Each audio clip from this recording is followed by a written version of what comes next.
Antes de começarmos, subscreva o nosso canal para se manter atualizado com o nosso conteúdo mais recente e envolvente. E se o homem com quem casaste, o encantador milionário que te tirou o chão, fosse um completo desconhecido? Para Isabela, uma vida tranquila como empregada de mesa era uma memória distante.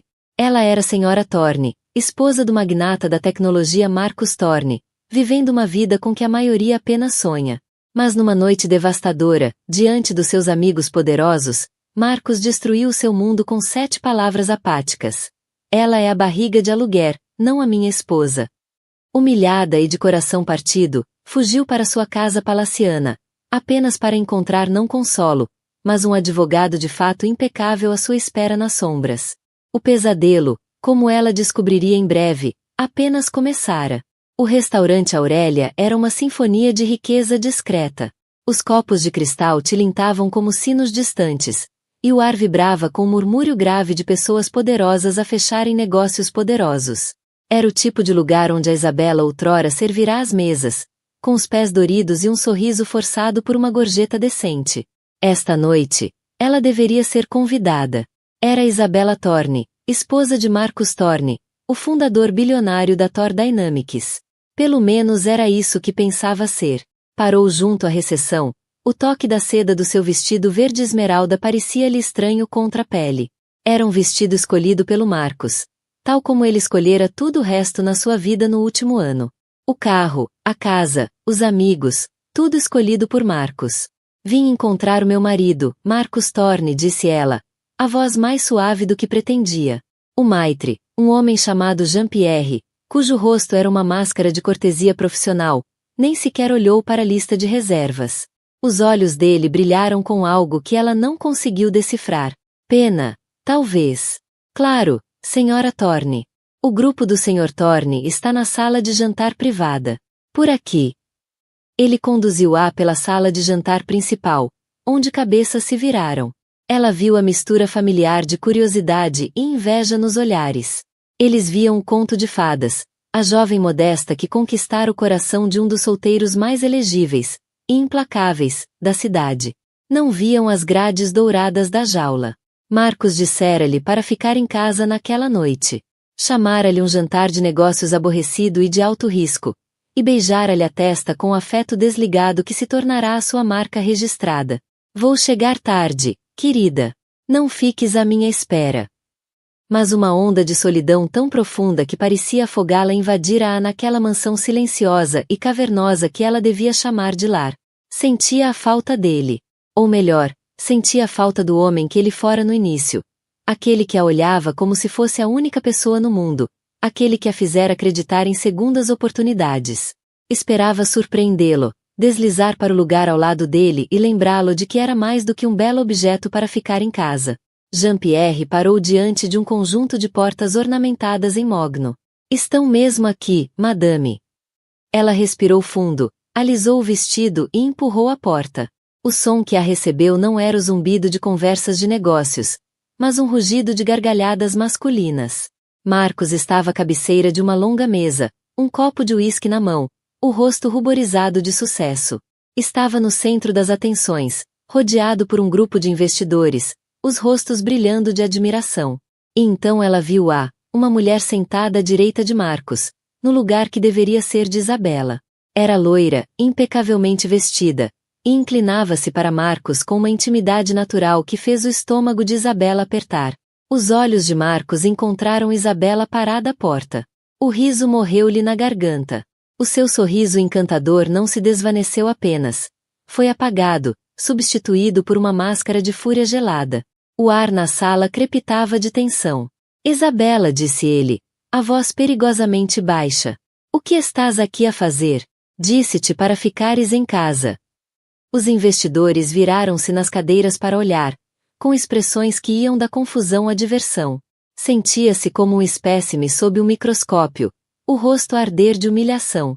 Eu só queria ver-te, balbuciou, o seu grande gesto romântico a murchar numa súplica patética. Um dos investidores, um homem corpulento com uma voz trovejante chamado Richard Sterling, riu.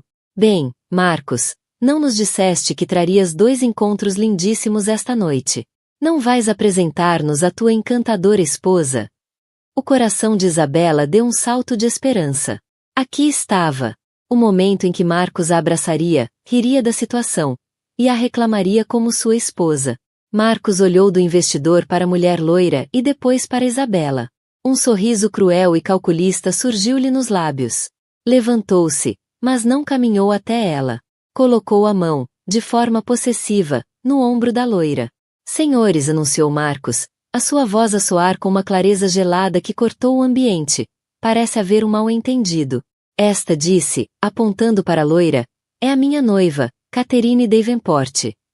Depois virou o olhar, frio e afiado como uma lasca de gelo, diretamente para Isabela. Olhou para ela, não com raiva, mas com completa e absoluta indiferença, como se fosse um móvel de que já se cansará. Disse Marcos, com um gesto displicente da mão. Não se enganem. Ela é a barriga de aluguer, não a minha esposa. As palavras atingiram Isabela com a força de um golpe físico. A barriga de aluguer. A sala explodiu em murmúrios chocados. Os homens à mesa trocaram olhares cúmplices e predatórios. A loira, Catherine, olhou para Isabela com um sorriso triunfante e venenoso. Isabela ficou imóvel, o sangue a fugir-lhe do rosto. Cada conto de fadas, cada promessa, cada momento terno que ela pensava que tinham partilhado evaporou-se no ácido daquelas 7 palavras. Ela não era sua esposa. Ela não era sua parceira. Ela era um recipiente, uma prestadora de serviços, um objeto que ele tinha adquirido para cumprir uma função. As lágrimas toldaram-lhe a visão. Não conseguia respirar. Agora via pena nos olhos de Jean-Pierre pelo que realmente era. Ele sabia. Todos sabiam. Todo mundo, ao que parecia, sabia qual era o seu lugar na vida de Marcus Thorne, menos ela. Ela não disse uma palavra. Não conseguia. Com um soluço sufocado, virou costas e fugiu.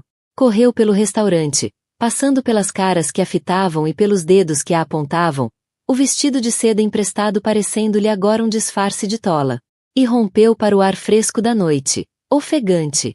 As gargalhadas da sala privada ecoavam-lhe nos ouvidos.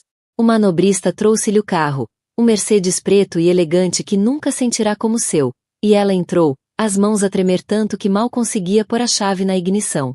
A viagem de regresso à mansão nas colinas de Hollywood foi um borrão de lágrimas e ilusões desfeitas. A casa imensa, geralmente símbolo da sua nova vida inacreditável, agora parecia-lhe uma prisão. Cada curva da estrada sinuosa parecia zombar dela, conduzindo-a de volta à fonte da sua dor.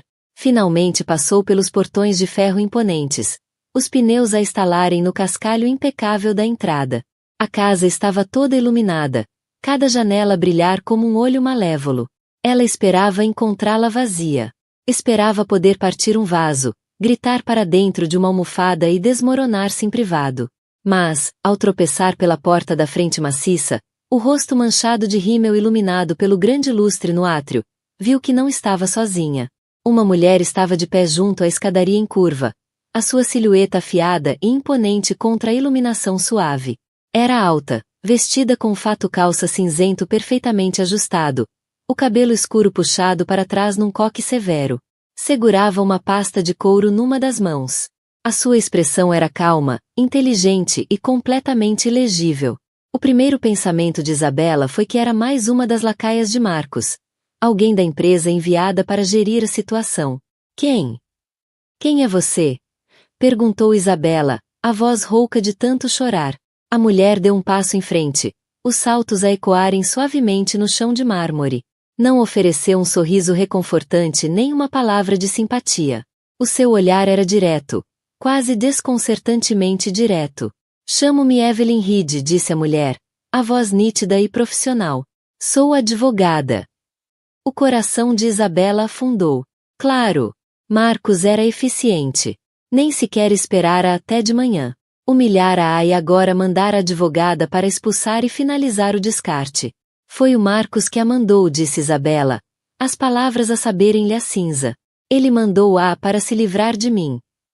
Um lampejo de algo, não pena, mas talvez compreensão, cruzou o rosto da advogada. O Sr. Thorne não me mandou, corrigiu calmamente. Isabela olhou, confusa. Então por que está aqui? Evelyn Reed deu mais um passo, os olhos a fixarem-se nos de Isabela.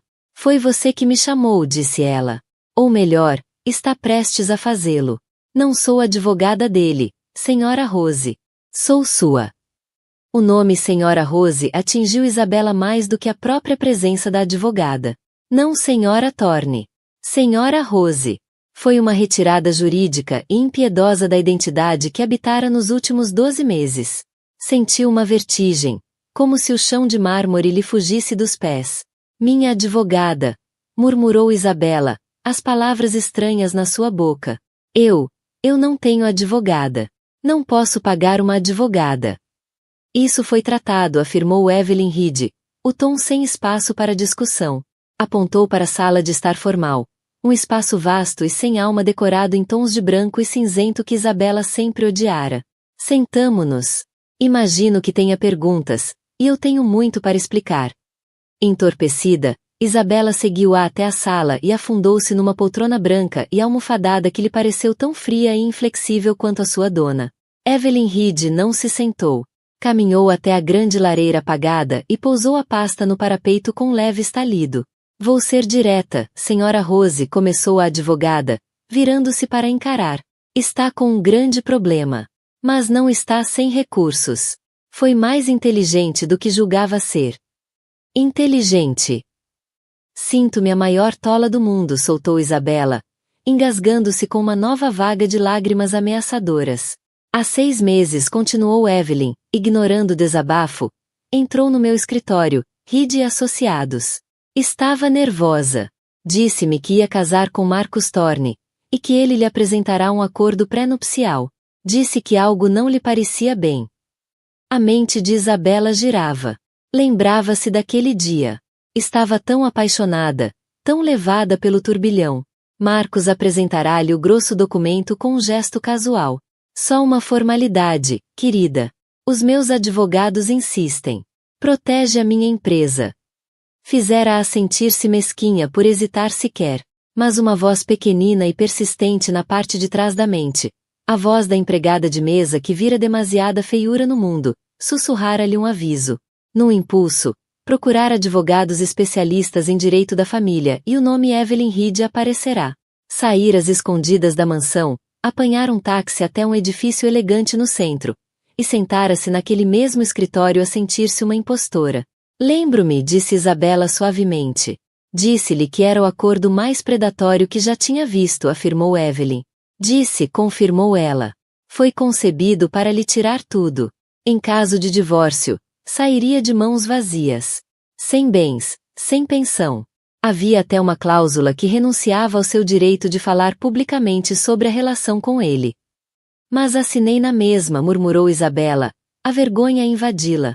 Ele disse que era um teste, para ver se eu o amava por ele, não pelo dinheiro. Disse que se eu confiasse nele, rasgava o papel depois do casamento. Ele era tão convincente. A expressão de Evelyn manteve-se impassível, mas os olhos tinham um brilho de algo que parecia uma satisfação sombria. Assinou, sim, disse ela. Mas também fez outra coisa. Seguiu o meu conselho. Abriu uma conta bancária secundária num banco diferente. Fez fotocópias de todos os documentos que ele lhe deu. E contratou os meus serviços, pagando uma pequena caução com a mesada pessoal que ele lhe dava, e com um contrato de contingência para o futuro. Isabela tinha se esquecido. Na luz rosada do casamento, essas precauções secretas pareceram-lhe ridículas, paranoicas. Quisera acreditar no conto de fadas. Agora, eram a única coisa que a impedia de se afundar por completo. Mas o que é que isso interessa? Chorou Isabela, a barragem da sua compostura a ruir. Ele não se divorciou de mim, Senhora Reed. Ele levantou-se à frente de uma dúzia de pessoas e disse que eu nunca fui sua esposa. Disse que eu era uma barriga de aluguer. Evelyn Reed dirigiu-se à sua pasta e abriu-a, retirou um documento grosso, encadernado. Era uma cópia do acordo pré-nupcial. Ela folheou até uma página específica, marcada com um pequeno autocolante vermelho. É aqui que a coisa se complica, disse Evelyn, a voz a baixar ligeiramente. Marcus Thorne é um homem meticuloso e diabólico. Ele não mentiu apenas verbalmente. Construiu a mentira na própria estrutura legal da vossa relação. Esse contrato pré-nupcial que assinaste, não era um pré-nupcial. Ela entregou o documento a Isabela. Isabela olhou para o título na capa. Palavras que ela tinha ignorado na névoa de paixão em que vivia. Acordo de gestação de substituição e de confidencialidade. O ar fugiu dos pulmões de Isabela. Não era um truque de luz. Não era um erro. As palavras estavam ali, em tinta preta, nítidas. Folheou freneticamente as páginas.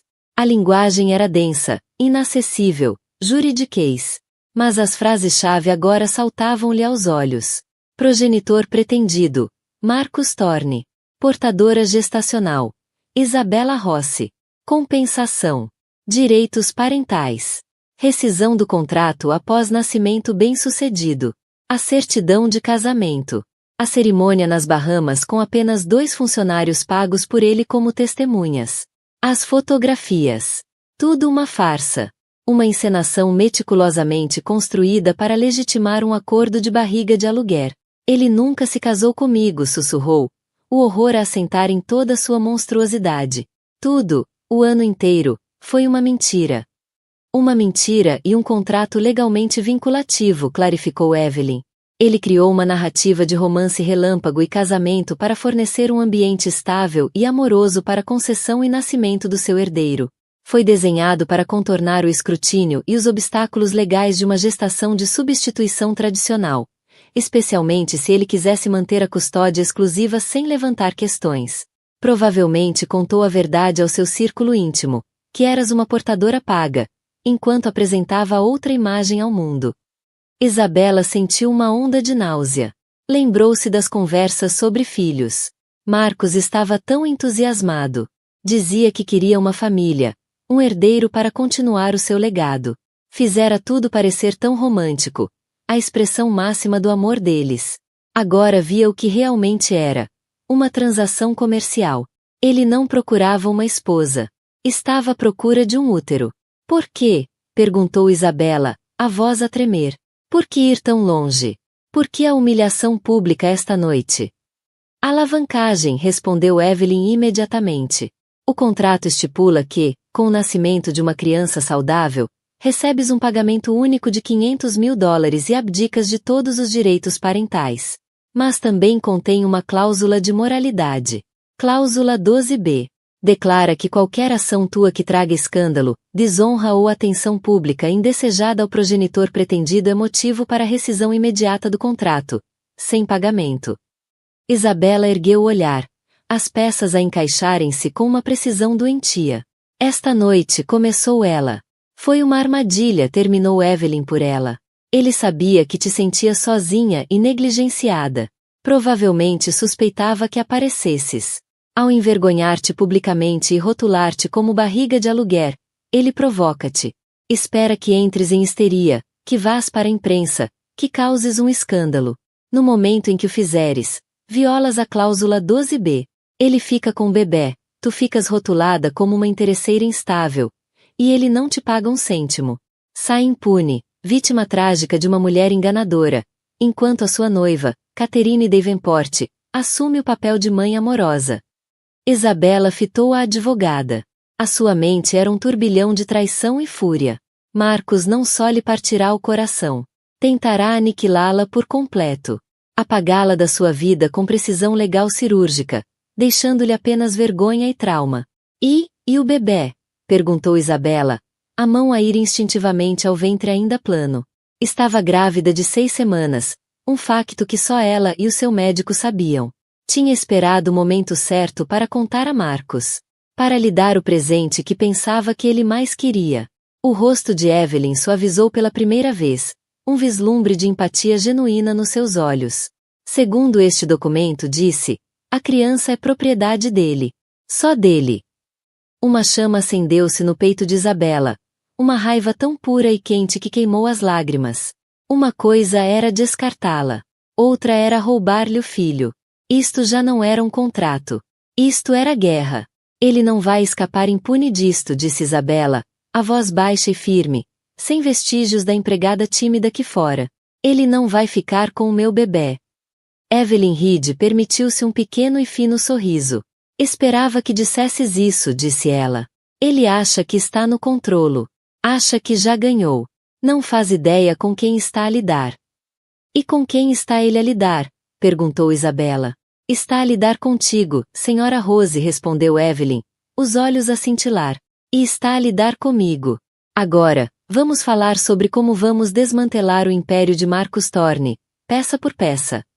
E então ela viu. Um diagnóstico declarado em termos claros e inequívocos. Paciente. Marcus R. Thorne. Diagnóstico. Azoospermia. Prognóstico. Estéril. Isabela ficou a olhar para o ecrã, a mente a recusar processar a informação. Estéril. Marcus Thorne, o homem obcecado com a sua linhagem, com criar um herdeiro biológico, não podia ter filhos. Não entendo, disse ela, olhando para Ben. Se ele não pode ter filhos, então, isto tudo, a barriga de aluguer, é uma mentira em cima de outra mentira.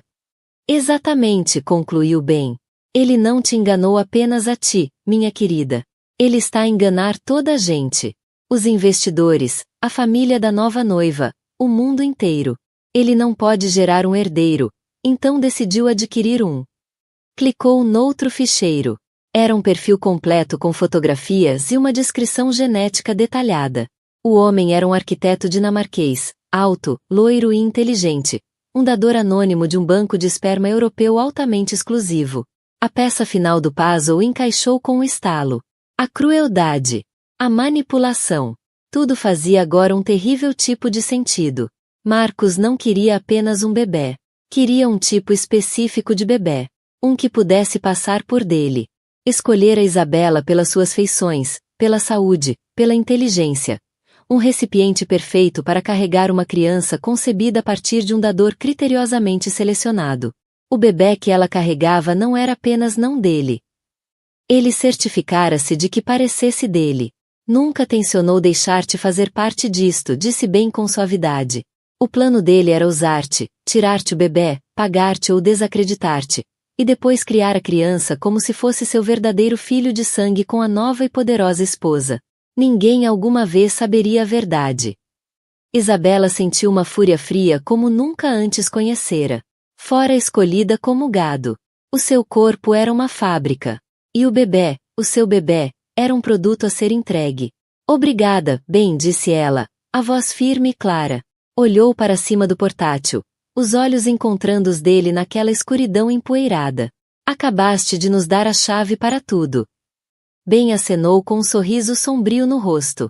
Ele arruinou-me a vida porque me recusei a alinhar nas mentiras dele. Está na hora de ele encarar a verdade. Faz com que ele pague, senhora Rose. Por nós os dois. Munida com a bomba digital do portátil de Ben Carter, Isabela sentiu uma onda de poder. O medo desaparecera, substituído por uma certeza dura como diamante. Ela e Evelyn agora tinham a derradeira alavanca. Prova de que toda a ambição dinástica de Marcus Thorne era uma fraude meticulosamente arquitetada. Isto muda tudo, disse Evelyn. Os olhos a brilhar enquanto analisava os ficheiros no disco encriptado que Ben lhes dera. Estavam de volta à Cave de Vinhos, o ar espesso com o cheiro de carvalho envelhecido e revolução. Não, contrapôs Evelyn, levantando a mão. Ainda não. Uma revelação pública é a nossa opção nuclear final. Se lançarmos agora, ele usa a máquina mediática dos Davenport para pintar-te como mentirosa. Diz que os documentos são falsificações. Enterra-nos em processos liminares. Temos a ogiva, mas só a lançamos quando o alvo estiver perfeitamente alinhado. A estratégia mudou de defesa para ataque. O primeiro movimento foi subtil. Evelyn, através de um solicitador externo para mascarar a sua envolvência, apresentou uma simples petição de dissolução de casamento no Tribunal de Família em nome de uma anônima Jane Doe contra um anônimo John Doe. Era um processo padrão, aborrecido, mas incluía alguns detalhes vagos e estratégicos. Uma figura de elevado patrimônio, acordo pré-nupcial contestado, e questões de paternidade. Era um fantasma. Um sussurro no sistema legal.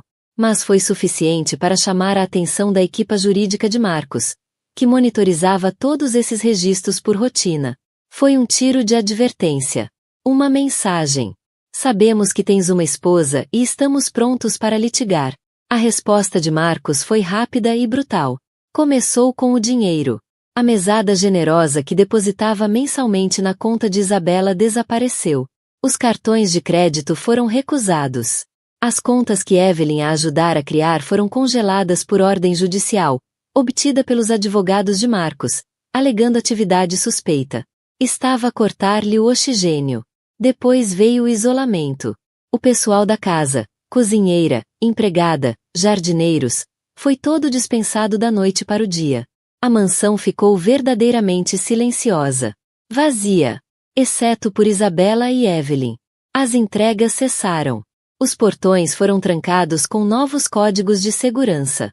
Estavam, na prática, sitiadas no seu próprio quartel-general. Então começou a guerra psicológica. A história do incidente no Aurélia foi divulgada, mas com uma reviravolta maliciosa.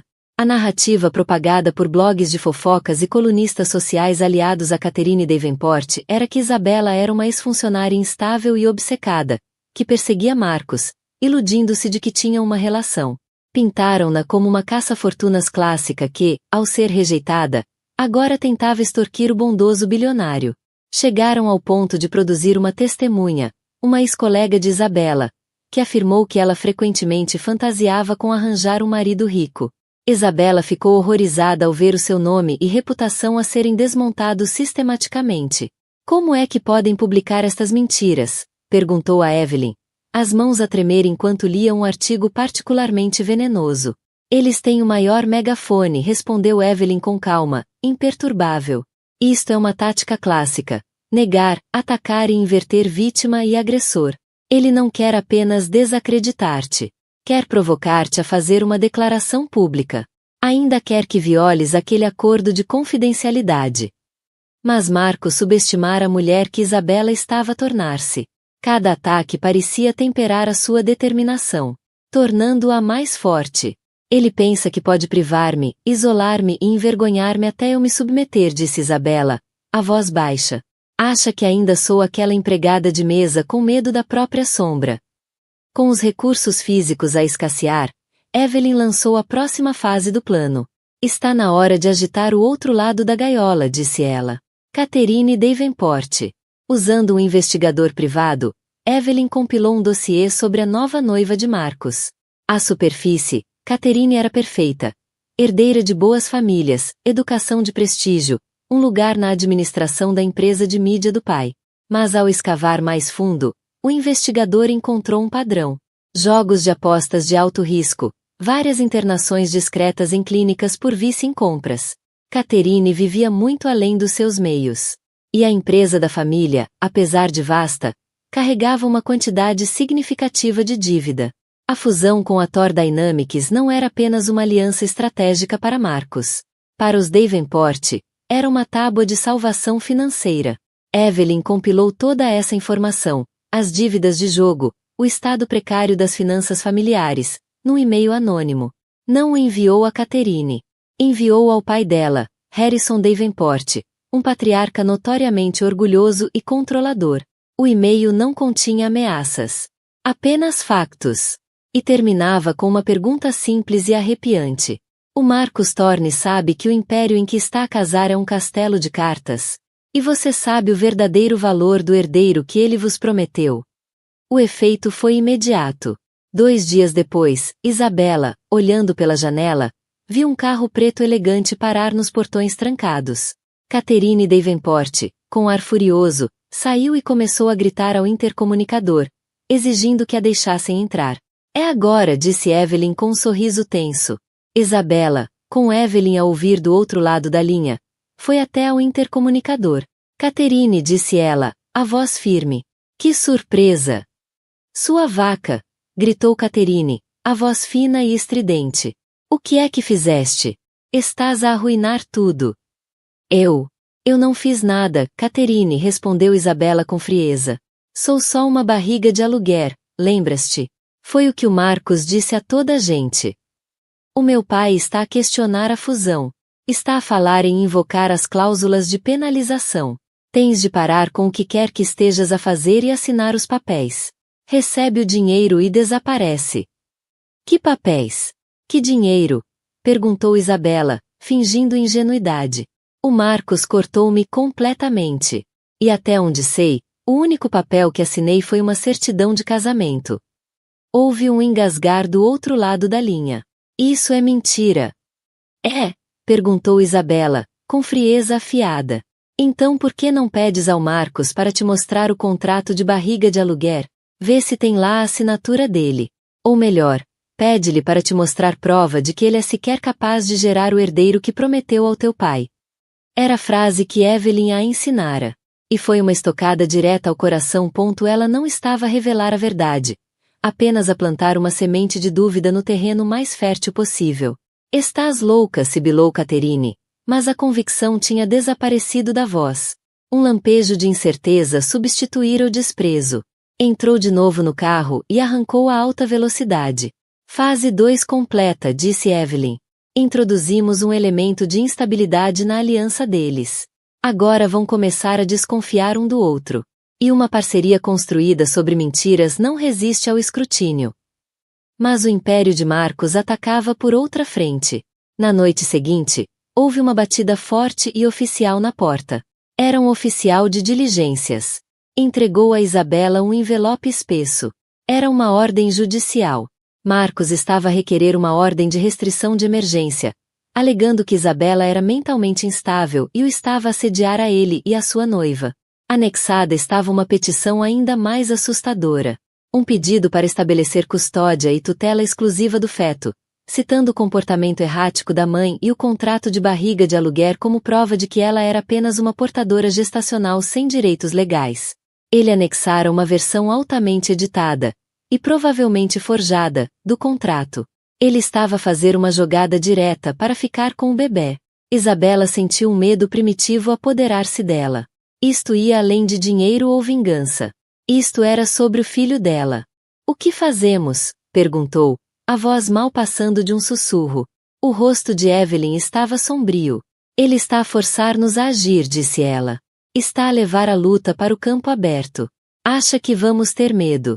Acha que vamos ceder. Ele está enganado. Ela pegou no telefone. Está na hora de chamar a nossa testemunha principal. Marcou um número. Bem, é a Evelyn Reed. Vamos a tribunal, e precisamos que tragas a verdade contigo. A sala de reuniões no 50º andar da nova torre da Thor Dynamics era menos uma sala e mais uma declaração de domínio. Um espaço frio, estéril, feito de vidro e aço, a flutuar no céu. Uma parede inteira era uma janela contínua, oferecendo uma vista de tirar o fôlego, uma panorâmica divina da cidade abaixo, um reino sobre o qual Marcus Thorne presidia. A mesa de conferência era um único bloco monolítico de mármore negro, polido ao ponto de refletir os rostos tensos dos presentes como almas aprisionadas no gelo. Na cabeceira desta mesa imponente, sentado como um rei no trono, estava Marcus. Flanqueado por 2 advogados, um homem e uma mulher, cujos fatos caros e imobilidade predatória os faziam parecer tubarões bem vestidos. À sua direita, Catherine Davenport, com postura rígida, o sorriso triunfante do restaurante substituído por uma ansiedade palpável. A mão pousava perto da dele, como a procurar segurança. Ao lado dela, Harrison Davenport, o pai, observava tudo com olhar impassível e astuto de quem construiu um império mediático devorando concorrentes. A sua presença era um peso silencioso. Ele não era um observador, era um juiz. Do outro lado da mesa, em cadeiras que de repente pareciam muito pequenas, estavam Isabela e Evelyn Reed. Isabela sentia uma estranha calma fria. O terror que a atormentara durante semanas tinha desaparecido, consumido por uma fúria justa. Ela olhou para Marcus, olhou verdadeiramente, e pela primeira vez não viu o bilionário encantador que a arrebatara. Viu um homem oco, um ego frágil envolto em dinheiro e poder. Sentia o peso reconfortante de Evelyn ao seu lado, bastião de confiança tranquila e inabalável. Aquilo não era uma execução, percebeu. Era um exorcismo.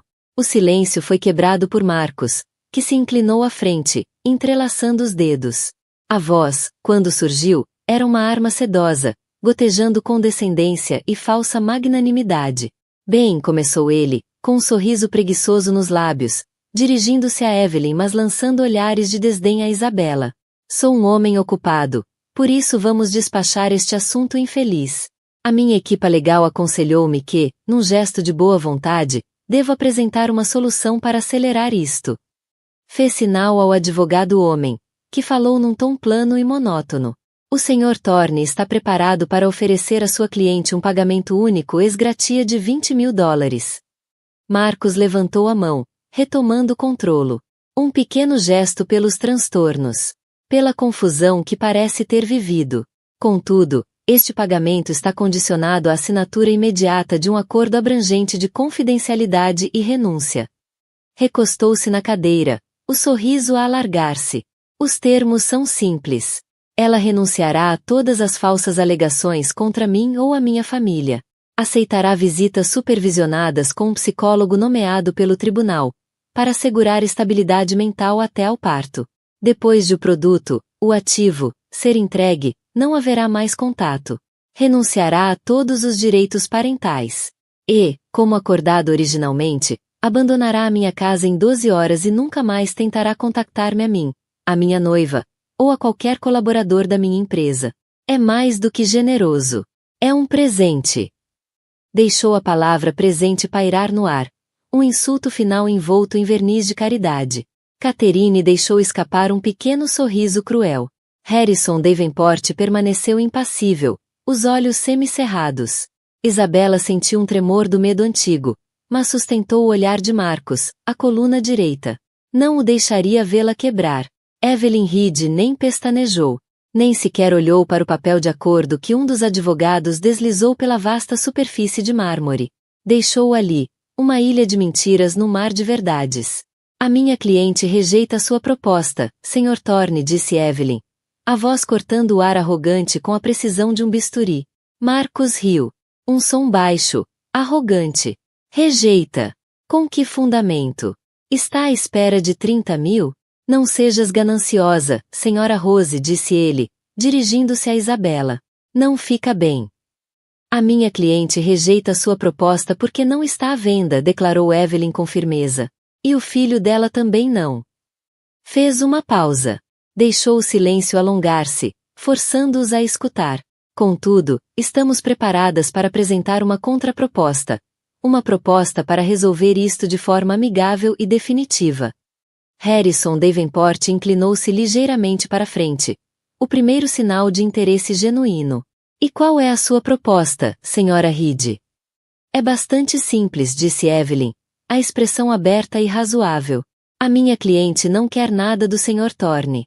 Nem dinheiro, nem acordo, nem bens. Um murmúrio de confusão percorreu a sala. Os advogados de Marcos trocaram olhares perplexos. O próprio Marcos franziu o sobrolho, a confiança a vacilar pela primeira vez. Aquilo não estava no guião. Ela está disposta a deixar tudo para trás, continuou Evelyn. O olhar a passar de Marcos para Harrison. Tem apenas uma condição. Um único termo não negociável. Quer que o Sr. Thorne convoque uma conferência de imprensa, aqui mesmo, neste edifício. Quer que ele se apresente ao lado da sua bela noiva Catherine e do seu estimado futuro sogro, Harrison Davenport, e anuncie ao mundo a sua imensa alegria.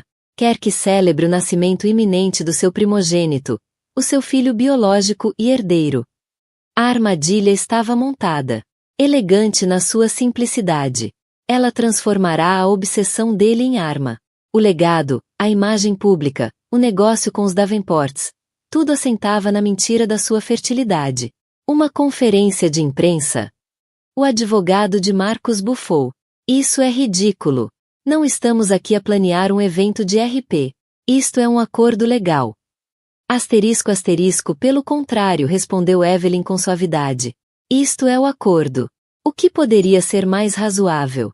Um homem como Marcos Thorne, tão preocupado com a sua dinastia, deveria estar a gritar aos quatro ventos. Esta é a oportunidade de solidificar a união Thor-Davenport, de mostrar ao mundo a força e o futuro dos vossos impérios combinados. A menos, claro, que haja alguma razão pela qual não queira reclamar publicamente o próprio filho. Asterisco asterisco. A pergunta ficou no ar como um gás tóxico. Marcos pareceu encurralado. Via a lógica. Via a vitória mediática que isso lhe daria. Mas também via as mandíbulas da armadilha a fechar-se à sua volta. Concordar seria abraçar publicamente uma mentira da qual nunca poderia voltar atrás. Recusar seria inexplicável. Ela não é a esposa dele. Rebentou Catherine, a voz aguda, a compostura cuidadosamente construída a desmoronar-se. Isto é assédio. O bebê é o resultado de um contrato comercial. Evelyn voltou-lhe o olhar, fria. Ah, é. Retirou um documento da pasta e deslizou-o pela mesa. Parou mesmo à frente de Harrison Davenport. Marcos suava. Pequenas gotas formavam-se-lhe na testa. Este não é o momento nem o lugar. Isabela sabia que aquele era o seu momento. Ensaiara-o 1000 vezes na mente. E agora as palavras vinham-lhe claras e firmes. Levantou-se, uma figura solitária e desafiadora contra o horizonte cintilante. O movimento captou todos os olhares da sala. Ele está a hesitar, Sr. Davenport, disse ela. A voz a ressoar com uma força que nunca soubera que possuía. Caminhou devagar, deliberadamente, até a cabeceira da mesa onde Marcos estava encurralado. Os olhos nunca deixaram os dele. Ele está a hesitar porque é uma fraude. É um mentiroso. Retirou do bolso a pequena pen USB sem marca, aquela que bem lhe dera. Com mão firme, colocou-a sobre o mármore polido, diretamente à frente de Harrison Davenport. Fez um som suave e definitivo na sala em silêncio. Marcos não está só a mentir sobre eu ser ou não a esposa dele, disse ela, a voz a ganhar força. Cada palavra um golpe de martelo contra a fachada em ruínas. Está a mentir sobre o bebê. Está a mentir sobre o seu legado. Está a mentir sobre os próprios alicerces do negócio que fez consigo. Está a mentir sobre tudo. Harrison pegou na pen USB, segurando-a entre o polegar e o indicador como se fosse uma granada ativa. E o que é suposto isto ser? Perguntou. Evelyn Reed levantou-se, juntando-se a Isabela. É a verdade. É o ficheiro médico completo, não censurado e autenticado de Marcos Ruatorne da clínica Weissmann em Zurique, com data de 6 meses antes sequer de conhecer a minha cliente. Prova, de forma conclusiva e científica, que o Sr. Thorne sofre de azoospermia. Prova que é medicamente estéril e que o é há 5 anos. O silêncio que se seguiu não foi vazio, foi uma coisa física, um peso esmagador que sugava o ar da sala. Catherine Davenport soltou um som engasgado, a mão a voar até a boca. Marcos Thorne ficou completamente lívido, o rosto uma máscara de terror absoluto. O rei fora despido na sua própria sala do trono. E para corroborar isso, continuou Evelyn, a voz implacável. A pen contém ainda uma declaração juramentada do seu antigo diretor financeiro, o Sr. Benjamin Carter. Anexada está uma cópia completa da contabilidade paralela da Thor Dynamics, detalhando não apenas os pagamentos offshore a um banco de esperma europeu premium para concessão desta criança, mas também a fraude financeira sistemática usada para inflacionar o valor da empresa em quase 30% antes das negociações de fusão. Como se ensaiado, as portas pesadas da sala de reuniões abriram-se.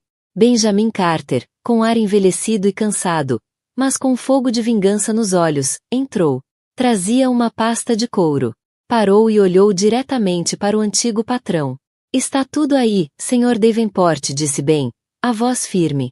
Cada dólar. Cada mentira. Esse homem construiu o seu império sobre areia. O valor da empresa é uma ficção. E a promessa de um herdeiro é uma impossibilidade biológica. Harrison Davenport olhou da pen USB para Ben. Depois para o rosto pálido e destruído de Marcos Thorne. E finalmente para a própria filha, o rosto desfeito, encharcado em lágrimas de incredulidade e humilhação. A verdade, em toda a sua fealdade brutal, tinha finalmente vindo à luz. Marcos não falou. Não conseguia. Limitou-se a olhar para Isabela, os olhos vazios. Já não via a mulher que tentará destruir. Via a arquiteta da sua aniquilação. O mestre do universo. O homem que movia mercados e arruinava vidas com um telefonema. Fora completamente e irremediavelmente derrotado pela empregada de mesa que tentará descartar. E no silêncio gélido daquela sala de reuniões, 50 andares acima da cidade que achava possuir, O seu mundo inteiro veio abaixo. No fim, Marcus Thorne perdeu tudo. O acordo com os Davenport implodiu, arrastando consigo as ações da sua empresa e a sua reputação. Foi alvo de uma enxurrada de processos por parte dos investidores e de uma investigação federal por fraude. Catherine deixou-o. E o império mediático da família dela alegremente noticiou a sua queda espetacular. Isabella, guiada por Evelyn, negociou um divórcio discreto e um acordo que assegurava que ela e o seu filho estariam protegidos para toda a vida. Nunca quisera o dinheiro para si mesma, mas garantiria que a sua criança tivesse todas as oportunidades. Mais importante ainda, recuperou a liberdade, a dignidade e o nome. Ela não era barriga de aluguer de ninguém. Era Isabella Rossi. Uma mãe. Uma artista. E uma sobrevivente que enfrentou um monstro. E venceu. Esta história é um lembrete poderoso de que a verdade é a arma mais letal de todas. E que a coragem pode ser encontrada nos lugares mais inesperados. Se foste tocado pela luta de Isabella por justiça, dá um like neste vídeo e partilha-o com alguém que precise de ouvir uma história de força e resiliência. Não te esqueças de subscrever o canal e ativar o sino de notificações para não perderes o nosso próximo drama da vida real. E tu? O que achaste da queda de Marcus Thorne? Conta-nos nos comentários.